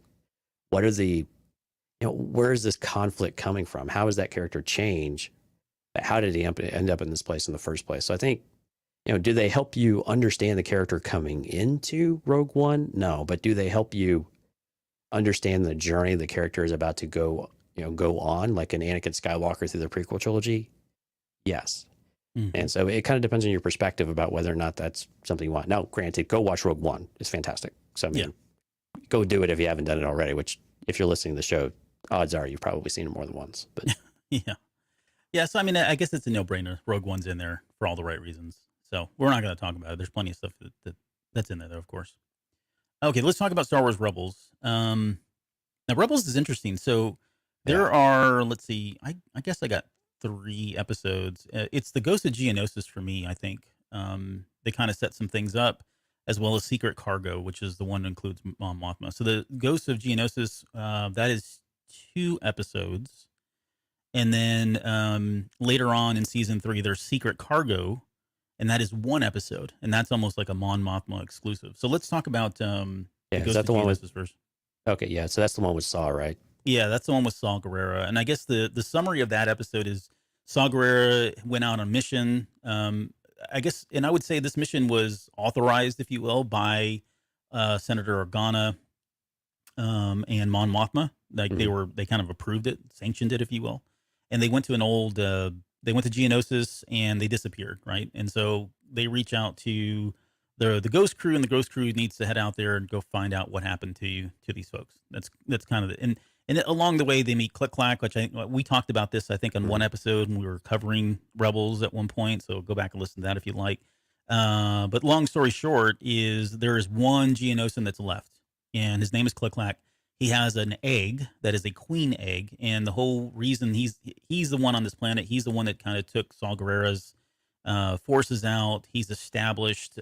He's kind of reprogrammed these droidicas, and these B1s. And he's made them almost as a defense force for him so that he can zombie hatch droids. this egg. What's that? Is this the zombie droids? Yeah, the zombie droids that he repurposed. And that's kind of the gist of the story. What's really interesting about this story is that this is the first sign of, like, at least visually, like in Rebel Rising we see this, of course. But for us, this is our first introduction of like how much Saw Gerrera has moved away from where we saw him Mhm. just in Clone Wars to where he is now. And it's, it's Rebels, so they had to keep it a little bit light, but he's disturbing everybody around him because he's very forceful and he's trying to hurt this Geonosian and everybody, and of course, Ezra is the one that's, the sympathetic kind of, I can understand what he's feeling and saying, so he's trying to stop him and, that sort of thing. Um, but I think there's some really good points in here that they talk about, and I'll get into those in a little bit. But what did you think about? What are your thoughts, I guess, on this particular episode? Yeah, this is where you start to see the brutality of Saw, I think, coming through really clear on screen. But I think the other interesting part about it is that by the end of it, you still see the humanity in Saw Gerrera, and so he's not all the way gone. He ends up sparing the life, and so it's almost this idea that there's still hope in Saw that he can turn it around, and Ezra's faith in Saw, understanding, and his own kind of conflict is what makes the story really interesting, I think, as well, because Ezra is such in this middle ground, at this stage of the show. And so I think but that's what I liked about seeing Saw was that, yeah, you get a much more brutal version of him, which we were a little bit surprised about. But yeah, he pulls back there kind of at the very end, and to where you think, okay, yeah, there still is some humanity left in Saw Gerrera, although it really does feel like he's starting to crack a little bit. You're on mute. You're on mute. But what you were saying was super compelling. You're still on mute. I didn't realize I was on mute. Sorry about Yeah, that. it's the button with the microphone. Yeah. I had another screen on top. Sorry. So some of the things that I think that are said in this episode, Saw Gerrera at one point says the mission takes priority. Yeah. Right. Again, And that's at all costs, right? at all costs is right. And then and he goes on as part of that same conversation a little bit later. He says, "We are in a war, and war is loss." Right. So that very cold, black and white Reminds you of perspective. Vader, doesn't it? Yeah, exactly. It's like a Vader. I mean, there's things that are borderline, like he's not force sensitive, but he does things that are borderline like dark side kind of thing. But at the same time, like we talked about earlier, where it's coming from is where the conflict exists, right? And it's interesting when he comes into this episode and he's introduced and they find him. Again, he's the sole survivor. Like Rex is like, hey, they're like they do like the meme, predator, fist kind of handshake type thing, right? And he's got really positive things to say about Saw Gerrera. And by the end of the episode, he's like, okay, maybe this isn't the same guy that I knew back on Andor, right? Right. So we see that they're really good friends. Hera says some really good things about him. She says, they knew each other from their reputation. So Saul knows Hera. He knows what she's been doing. She knows what he's been doing. They both kind of have this positive light. Although later on she tells Kanan, like, okay, keep your eye open for this guy because I've heard some really good stuff, but at the same time, he can be a little extreme at times, is what she tells him. And then later on, he's got so going back to what we said about the Jedi, he makes a comment to Kanan and tells Kanan that we lost the war because of you, blaming that meaning the Jedi, right? Right. The turning of the Jedi is really what made them kind of lose everything. And then he also says, our enemies show no mercy, neither can we. Again, more extreme views from him. And now going back to, and here's the one that I said I wrote down about where you mentioned Saw Gerrera is kind of doing this, like in his own mind, he's doing this not just for him, he's doing it for everybody. Right. But he says, literally, I'm fighting for you and everyone else not to lose what they got, and I won't apologize how I do it. So, yeah. I mean, again, no one else is going to do it. He knows what it takes. Yeah. So yeah, very interesting perspective, at least where he's coming from. And again, I think you're right. At the very end of it, he does allow the Geonosian to live, and so and then they kind of give you this happy, smiley ending where I think it's Hera says, "I've got issues with Saul, but he proved he's not the Empire, and for now, that will have to do." Right. Alluding to that for now, meaning later on, people are going to have some really big problems with his tactics and how he goes about them. So right. But yeah, I don't know. Beyond that, I don't think there's much there. I think we're going to see that Saw Gerrera in this episode, though, right? And probably a little bit more extreme as well. I think so. I think what we'll see in season 4, in the Name of the Rebellion, I think we see again more of the Saw that we will see a lot more of in the Andor series as well. And Yeah, we'll that's talk the about that one here in where a minute. they're the big kyber crystal. Yeah, Yeah. I didn't write that one down. Yeah, there were more of just a couple of interesting little quotes. But you want to talk about Secret Cargo, though? This is where Mon Mothma kind of throws down the hammer on the Emperor, though. Yeah, I got a lot of show notes on this one. I apologize. So I'll try to keep it brief, but I don't ever do that. So, um, so this is a really great episode. Like it's one of my favorites, honestly. It was really For good. a lot of different reasons. We got Mon Mothma making an appearance.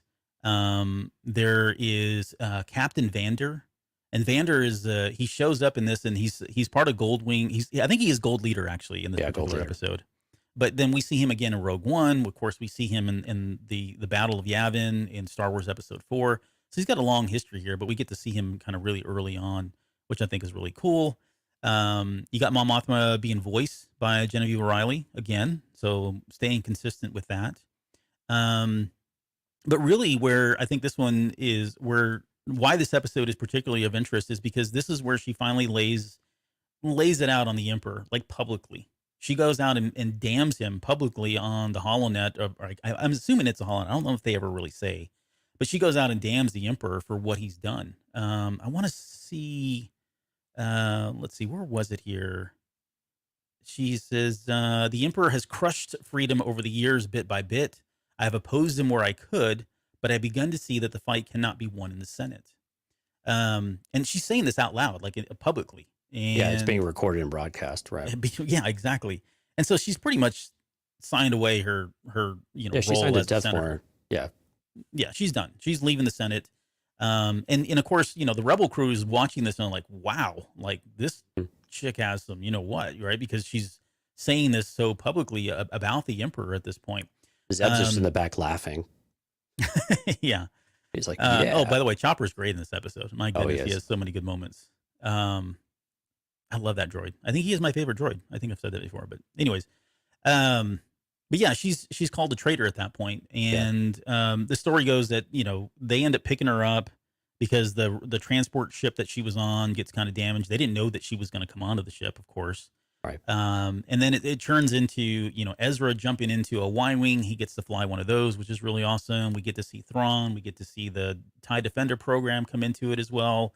And at the very end, she kind of there's a great moment in there. I think I've already talked about this, but while all of this is going on, she has this moment where she's talking to Hera, and she's talking about how she's really tried to turn the tide of the Empire through the Senate, and nothing has happened. The Senate is pretty much a lame duck body of politics or a governance at this point, right? Yeah. Which is why the Emperor dissolves it, anyways. By the time we get to part, no, but 4. it was all intentional. And again, this is the part of the episode that's really important, I think, from a Mon Mothma character. Well, in the formalization of the rebellion too happens here, but it's very much that Mon Mothma really has been trying to do things through the proper channels, if you will, or at least in the most forthright legal way that she can, thinking she can make a difference within the system. And this is where the whole flaw of, well, I can make a better impact if I join the system and I'm inside, as long as it doesn't corrupt you. Mm-hmm. Right. And she just got, beaten time and time again. And the Emperor is the one who has everything locked up. And he's intentionally locking it up and locking people like her out from being able to do, is discrediting senators like Mon Mothma. And so I think these are the things that she alluded to in that discussion with Hera. This is where it's going to be interesting if we fill in those gaps. And it seems like a very real possibility and high likely probability that we are going to get those examples. And this is why it wouldn't surprise me if we did get the Emperor in some limited capacity, even if it's a HoloNet type of thing, about what is going on. Again, it's more this broader context of the galaxy within the smaller scope story of what's going on with Cassian Andor. But the politics aspect of it and what Mon Mothma is trying to do, and how close she's getting in some ways, but maybe how she's just getting closer to being caught. And I think that's why it makes this episode, which is, I think, episode 18, season 3, so important for that character to understand. This is the first time we really had her speak out since Revenge of the Sith deleted scenes, of any kind of dissension for her, publicly, and then actually doing something about it and actually calling them a rebellion. I think, yeah, and I was just thinking, I wonder if she's gonna be outspoken in this series, and I want to, I feel like she won't be. Like, it seems like if she is, maybe it's kind of a season 2 thing, because she mentions that they're all around her, right? They're constantly listening, constantly following her. She's almost got this, sense of paranoia because of what the the Empire is doing. So I don't know that I wouldn't expect her to be so outright spoken about things. Now, I think she's still trying, she's a very complex character, of course, like most of these characters are, right? I Mm. believe that she is constantly trying to do the right thing through the Senate, through the right means and right mechanisms. But however, I think we're going to find out that maybe there are things that she can do on the side through somebody like a Cassian Andor or a Saw Gerrera, under the table kind of dealings, right? And I think that's Well, where Bail clearly Organa probably through comes in. and clearly through Luthen, yeah. Yeah, or through Luthen, which it does feel like he's going to be another one of these He's going to be um, that middleman type of, middleman person. Yep. So yeah. that keeps her clean, but he still has he's got the dirty side to him to kind of help pull the strings and make some of this stuff happen. And I want to go back on one thing. I misquoted. So that thing about the that she's been trying to fight years by year, or the bits, or trying to fight over the years or whatever. That's what Mm. she was saying to Hera. What she actually publicly says, and she first prefaces by talking about a massacre that happened. And I don't remember if that was something shown in Rebels or not. It's not important. But she says the massacre is proof that our self-appointed emperor is little more than a lying executioner, imposing Mm. his tyranny under the pretense of security. We cannot allow this evil to stand. That's what Gauntlet, she says yeah, publicly. gauntlet throwdown. Yeah, like that's the middle finger right there over the holonet. Yep. So yeah, so super important. And she talks about this meeting. So again, this is going back to Revenge of the Sith. This is she talks about a meeting that's going to happen, and kind of an Easter egg. They mentioned that they're going to Dantooine, right? And so when we get to episode 4, when Leia gives up, Right. the rebel base, she says they're on Dantooine. Well, now it's referencing the first, the old rebel base that she was mentioning is actually this one here, which is Right. the very first one. And they're, she's going to Dantooine, and she's making this call to anybody that'll listen to say, look, we're here. I've left the Senate.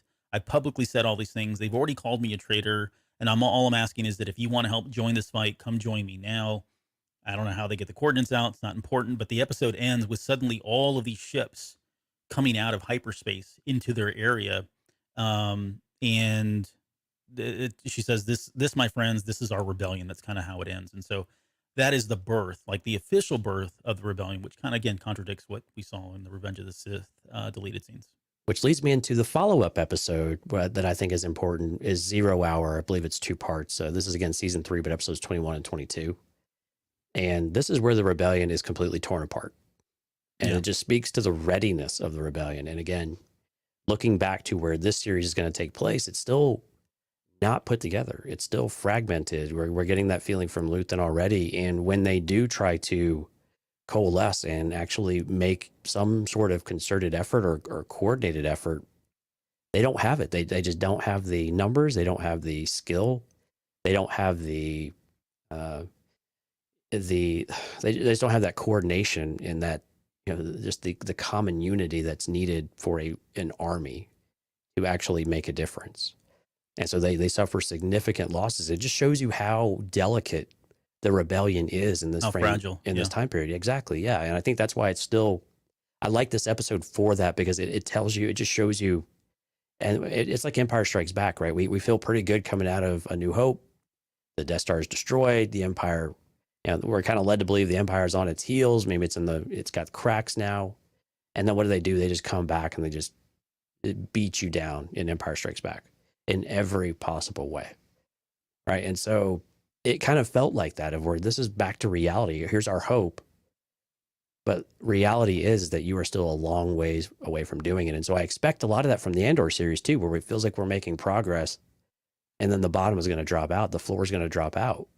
And we're going to take steps back. And that's going to be interesting to see how the characters handle that type of failure in a lot of ways, and what that does to their individual psyches and what their trust with one another about how reasonable is this rebellion anyway. And you can understand why people have doubts, like Jen Erso and Saw Gerrera to an extent too, of why they believe this thing doesn't work.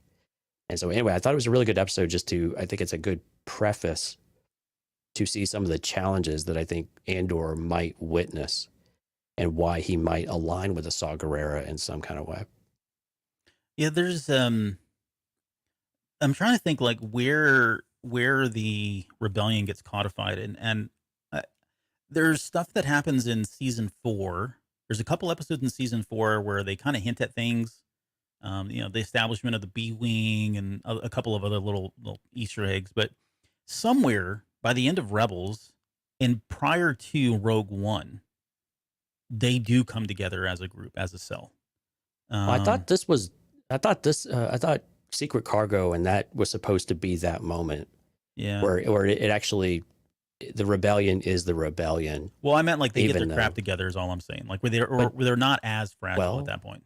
Rogue One, we kind of see it there too, though. I mean, it's still a mess. Yeah, they even were at that still point. splintered. Yeah, they were both they were arguing about whether or not to attack the Death Star. It's true. And that's kind of the point. They're never really quite on the same page until they get that first actual taste of victory, which isn't until, Skywalker. Yeah. well, I mean, really kind of Scarif in some way, where you actually have something was successful. It was your first major offensive that wasn't a complete train wreck, even though it ended up being a train wreck, but you still got something of significant value out of it. Yeah, I can see that. But the only so I'm like how much time passes between, and I'm not being argumentative. I'm actually trying to think this through. So Yeah, sure. Scarif happens, right? And then Yeah. we get the end of Rogue. We go right into episode 4. Right. And that happens over the span of what? Couple don't know. days, weeks? Yeah, a few days. Yeah. So I don't know. I guess is that enough time for the Battle of Scarif to kind of, harden them or solidify them or coalesce them in the way that we would expect? The way we see them, I think, by the end of, I guess going into Empire, because in Empire they get their butts kicked too. So I don't know. Yeah, but I mean, they are more of an entity in the Empire too. And then, I mean, from a full assault, type of thing, Return of the Jedi, you see it more as an actual, common interest army, goal, Navy, and all of that. But I think it's still one of those things of when do you consider yourself a group? Not necessarily how good you are at it. And I still think it was in Rebels. I think it was season 3 in Rebels where they said, we all have a common goal. We all know what we want to do, but how successful they are at it or how well they do it, of course, is going to be all over the place for a long time. But I think that's actually when it was codified. I think you could actually say that is the actual formal birth officially of the rebellion, even if it's still very, very fragile in that moment. So Ash says the first time the rebellion fully comes together is in Return of the Jedi. So what I would say to that is, I don't disagree. I think I know we do this a lot, but I hate to bring in work terminology, like corporate world work terminology. But the 4 stages of team development, where it's like storming, forming, norming, performing, right? I think you're still a team when you're storming. What's that? You're still a team when you're storming. Well, yeah, no, that's what I'm saying. Like you're a team in all 4 of those stages of development, right? Right. But I think what Ash's point is, that's probably, I think she's right. I think that's the performing stage. And what we are talking about is more of the norming and the form. Well, the forming is definitely happening in Rogue One, right? Right. Or the storming is probably happening in Rogue One. And then somewhere in between that, those other 2 stages of team development happen. And by the time we get to Jedi, yeah, I would agree that's when they finally are kind of like, we're all on the same page. We're all working together. We've got, we know how the system works, what doesn't, how to stay elusive. So the Emperor knew what they were doing, but so what? But yeah, we get it. So yeah, I don't disagree. All right, well, we won't belabor it anymore. Well, let's talk about more corporate talk if we can here. No, I'm kidding. So what's the next one we had? So 0 Hour I thought was important for that reason. The next one I had was In the Name of Rebellion, which is season 4, episodes 3 and 4. That is the one with that's the Kyber. Yeah, that's what Saw again with the Kyber crystal. And again, I think the one thing that was really important about that episode was there is a comment between Ezra and Saw that says the Empire is on the verge of winning a war that the rebellion doesn't believe has even begun. Mm-hmm. And again, Saw is talking about how his world was destroyed. He'll do anything it takes. And again, you just get more doubling down of who he is now compared to where he was in Clone Wars and where we think we've known him and where he's headed towards Rogue One as well. But yeah, I really like that quote, though, that the rebellion is in this state of denial, or these cells, maybe it's not the rebellion, but the cells of this rebellion is in a state of denial that there's a war. Like we haven't really fully engaged. Well, Saw's like, no, I've been fighting this war for 5 years, 10 years now, 15 years, whatever it is, and you guys are delusional if you think that we've not been in a war since the Empire, basically became the Empire. And so again, it's another where's the rebellion, and then where is Saw Gerrera within that rebellion, and that discord with Mon Mothma starts to become a little more apparent with some of that too, because I think he takes a couple little jibes at her at her expense in front of Ezra when they're doing that. But also, Saw's stunning Ezra and Sabine, and somewhat betraying them, in order to do what he thinks is necessary with the Kuiper crystal. Yeah, like I think he's trying to steal it, and if I remember correctly, he stuns them or locks them up or whatever it is so that he can take it. And they're like looking at him like, dude, what is your problem? Does he take it? I mean, I thought he was trying to destroy it. No, he's trying to destroy it ultimately. Yeah. Yeah. But the interesting thing too, and again, this is where I feel like I hope they lean into this in season 2 is the in Rebel Rising, in Catalyst, in season 4 of Rebels, particularly these 2 episodes, everybody's aware that they are talking about, or that they're after Kyber crystals, but they don't have the full picture yet. They still don't understand what's happening. And it's funny too, because like in, we didn't talk about this. It's kind of actually a cool moment in the battle, or the Ghost of Geonosis episode. When they find Click-Clack, they ask him, hey, what was the rebellion? What was the separatists, or the, what do you call them? Yeah, the separatists. What were they doing here? What were they trying to do? And he drew that circle. Remember that? He draws the circle, and then he draws an inner circle, which to us looks like the Death Star. And he's trying to tell him, like, look, they were trying to build this thing. And of course, nobody understands what he's saying. Later on, they find these canisters of gas, and they're like, oh, that's what he was talking about. Like, no, this dude's trying to tell you they were trying to build the Death Star, but he doesn't know how to tell you that. Right. But that's the point. Like, it's so elusive. Like this, they go through great lengths, and it's explained a lot in Catalyst, of hiding Galen Erso and keeping this project under wraps. And most of it's Krennic, right? Krennic is behind all of it. He's meticulous. He's one step ahead of everybody in trying to keep this a hush-hush kind of secret. And so that's where I feel like in season 2, if they could tap into that, because I don't think we've really gotten a lot of that outside of these 2 episodes, because it's mostly in the books, you know what I mean? Right. But just alluding to that, there's something out there. They're doing something with these Kyber crystals. I think it plays into what we know from Rogue One, because they talk about how they're collecting them there. It ties into these particular episodes. It ties into what Saw Gerrera is ultimately doing. He's trying to solve this mystery, right? He knows they're out there doing something. He just doesn't know what it is. And so he can't figure it out. So what does he have to do? He just knows, look, I'm going to put a wrench in their system as much as I can. And if it means destroying the crystals so that they can't have them, then I know at least I'm stopping them at whatever they're, trying to do.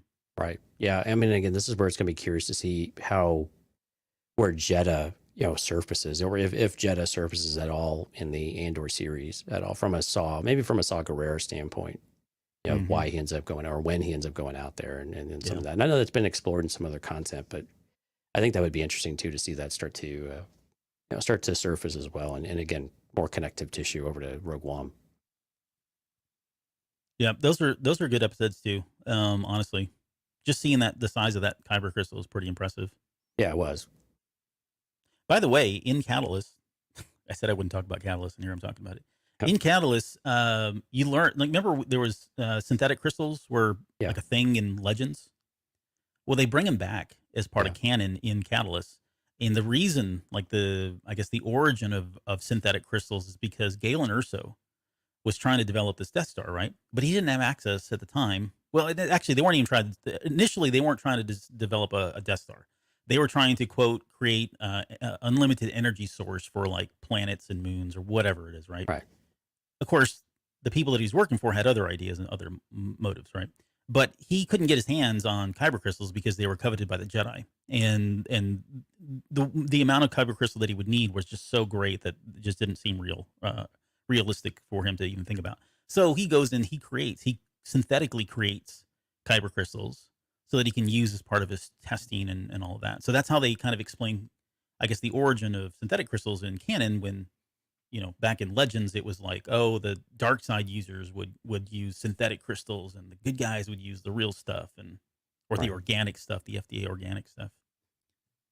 So, are there any other content? Like, was there anything else in Rebels, or I know we had talked about maybe talking about Guardians of the Wills, anything in any of that seemed relevant for people to get ready for Andor? No, I mean it's a lot of the same thing, right? I mean, Yeah, it just builds on the things we've already spoken about. yeah, I mean the main themes I think we pretty much covered. And beyond that, I'm trying to think of like we brought up the Cassian Andor K2SO origin comic book. We did an episode on that, right? Or have I lost my mind? No, I don't think we did. Okay, I could have sworn we did. It might have been when you were out. Maybe so. It doesn't count. Just like Cato Nemoidia. that business on Cato Nemoidia doesn't count. But yeah, so there's that comic. If you really want to know the origin of K2SO and Cassian Andor, I don't know, it's not a particularly interesting story in my opinion. I have a feeling it's going to be rewritten anyway. It'll probably get rewritten. Yeah, when we get to season 2. Sorry, they made synthetic crystals canon again. Yep, Catalyst. Go read it. It's great. Doesn't count. So, but no, I can't think of anything else. And then I think we've hit kind of the main beats, the main points. I mean, we certainly talked about the rebellion enough.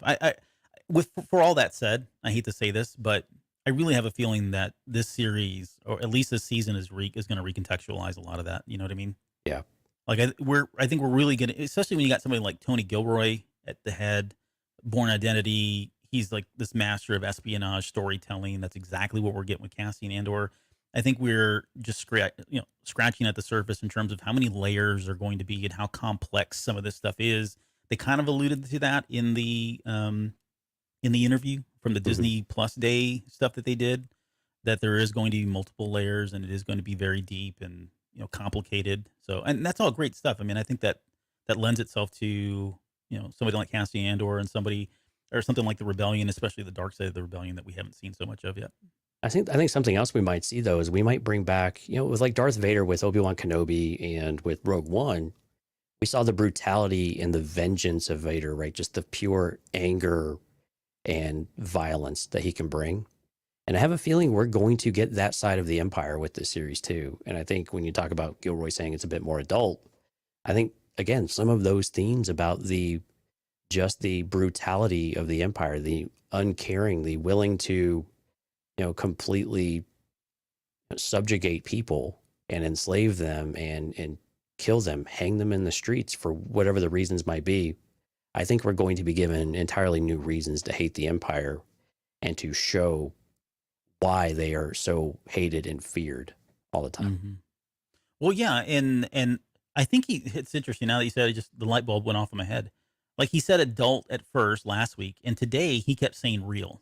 You remember that in the interview? He kept saying, yes, real people, real scenarios, real. And I think that was probably a better way to say adult, right? More mature content, or just because it is real. It's war. And we've talked about war as being hell and, dirty sides of war, the stuff that we don't want to talk about. And again, I still think they're going to go in this with the right gloves on to tell the story on Disney Plus and not scare people away. But I think it is going to be a little different. Yeah, I mean, again, what we saw from Vader and Obi-Wan Kenobi, I mean, those were pretty violent, Mm-hmm. So I think that there's now a precedent. Kids' necks? No, come on. I know, and dragging Obi-Wan through the flames and watching him scream and writhe on the ground. Yeah, yep. It's totally fake. It's fine. Oh, it's not disturbing make a video at all. Of that scene with Through the Flames and Fire by. I don't think it'll have the same effect. Next, you're going to tell me you're going to put it like Journey. You're going to have a Obi-Wan Kenobi, Anakin on fire sequence montage.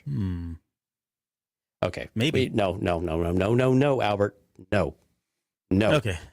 Get the newspaper. No. Shoe fly, shoe. All right. We got anything else? I think that's probably going to do it. We've talked an hour and 43 minutes now. Yeah. No, I think, again, there's a lot of good content out there. Get ready for Andor. Get yourself psyched up for it. It looks like it's going to be absolutely epic in scale, in visuals, the realism from a cinematography aspect. It looks amazing. And what we've seen so far with the story and some of the acting and the writing all appears to be on point. So all of Rebels, I think in particular, is your strong go-to on a little bit of Clone Wars, and I think I agree with that. Where I think Rebel Rising is another one of those that's a really good book to go read because it gives you that idea of what Saw and Jin throughout the ages, really looks like, and just again sets more the timetable there. Those sets that stage. He treats her like a daughter. It's really sweet. And then he kills people at the same time. So he's complex. He's doing it for her. Yeah, makes it okay to protect her. Okay, well, cool. We'll end it there. Hey, do we got any shout outs? Oh, shout out to say. Yes, we do have some. So if you are listening to the podcast, we do a live stream on Tuesdays and Thursdays, cantinacast.com/YouTube. If you'd like to check us out. Special thanks tonight for chatting with us, Jonathan, Lauren, Sky, Steph, Rob, Jorge, Richard, Gary, Katya, Ash, and Ben Stone. So thank you everyone for hitting the like button, hitting the subscribe button, commenting in the chat. Really do appreciate it. Hit us up on the socials and all that if you want to reach out to us. And remember, listener Q&A is next week, next Thursday. So please send your questions in, cantinacast.com/question, so that we can get those all compiled and answer what's on your mind. Yes, please do so. Looking forward to that episode quite a bit. Okay, if you watched the Patreon episode, I said I had one thing that I had to get done, and I got it done. So I'm still editing the Patreon episode.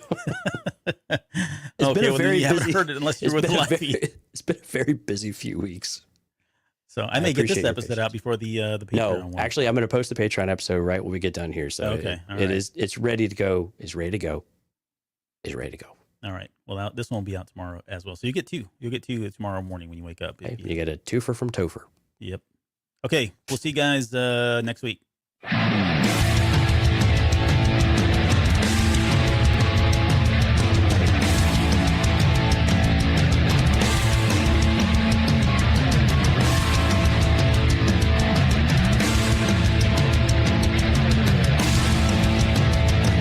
You're still listening? Wow, that's amazing. Well, I'm here to give you the disclaimer. Normally we do a big, long, drawn-out disclaimer thing saying what's what and who's what and all that other stuff, but I think you guys kind of know that Lucasfilm and Disney have no affiliation with us at all, and we have none with them. We talk about Star Wars, which is their property and all that other good, fun stuff, but I think you can tell which is our stuff and which is their stuff. If you can't, well, then send a lawyer to send an email to me, and I'll be glad to chat with them. Other than that, you know what's what, so that's your disclaimer.